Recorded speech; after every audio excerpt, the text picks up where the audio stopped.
আসসালামু আলাইকুম। আমি এখন বর্তমান বহেলাগাড়ি রানীনগরে অবস্থান করতেছি। মাছের মেলায় গতকাল শেষ হয়ে গেছে। বর্তমানে আমি যে মাছ বিক্রেতা তার সাথে কিছু কথা বলবো, তার মুখ থেকে উপস্থাপন নিব মাছের দাম কেমন।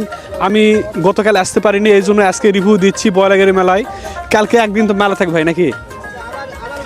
আপনার দোকানে কি পরিমাণ মাছ ছিল কালকে?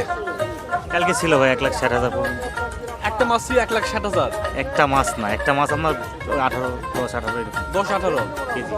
ভাইয়ের দোকানে একটা মাছ 10-18 কেজি কেজি আর প্রায় 1,00,000 টাকার মাছ ছিল ওনার কাছে, প্রায় সেল হয়ে গেছে। আজকে আবার নতুন মাছ তুলছে। আপনারা দেখেন মাছের রিভিউগুলো দেখেন ভাইয়ের, মানে কি মাছ তুলছিলেন কালকে? কালকে ভাই বড় বিকেট ছিল, জাপানি ছিল, আপনার এইটা ব্লাড কাপ ছিল, সিলভার ছিল বড় বড়। এই জাতীয় মাছগুলো হ্যাঁ, এই জাতীয় মাছ। ধন্যবাদ ভাইকে। এই জাতীয় মাছ ছিল।